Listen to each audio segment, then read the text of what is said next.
Korogo, 4e région militaire du pays.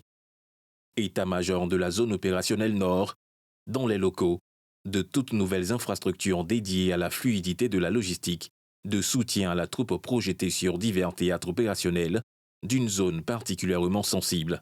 Au pied du mont Korogo, l'une se dresse fièrement dans la garnison, à savoir le centre de ravitaillement mis en service par la hiérarchie.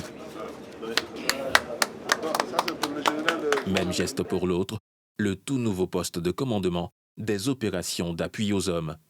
Cet ouvrage également donne fière allure à l'emprise militaire du septentrion du pays.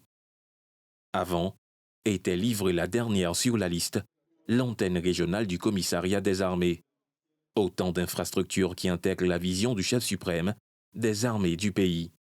Tout réalisé sans apport additionnel de l'État, à la satisfaction du ministre de tutelle. Je me réjouis de ces belles réalisations car elles s'inscrivent dans la politique de proximité voulue par son Excellence, le président de la République, chef suprême des armées.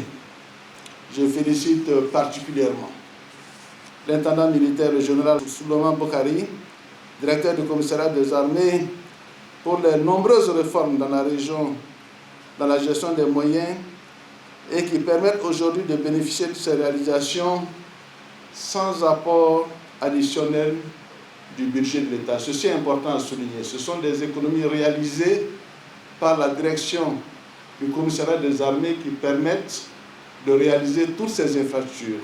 Bien avant, était mis en exergue un contexte, enjeux et intérêts de ces nouveaux ouvrages dans la zone opérationnelle Nord.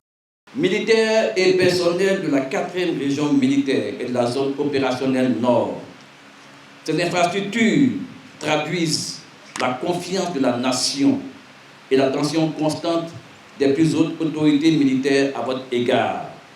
Elles impliquent de vous un engagement renouvelé en faveur de leur préservation, de leur bon fonctionnement et de leur pleine valorisation dans le respect des exigences opérationnelles, de discipline et d'excellence professionnelle.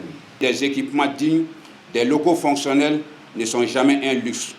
Ce sont les conditions élémentaires qui permettent aux soldats de servir la tête haute, avec fierté et avec la pleine conscience de la considération que lui porte l'institution. Ces infrastructures et tout le dispositif d'exploitation vont profondément impacter positivement le moral de la troupe, ce qui va certainement booster leur rendement. Ne dit-on pas que le bon moral de la troupe est le premier facteur de succès de la mission?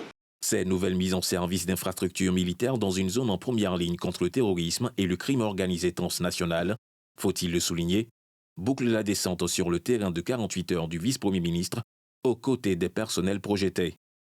Des hommes renforcés par ces acquisitions pour mener à bien leur mission de sécurité et de défense opérationnelle du territoire.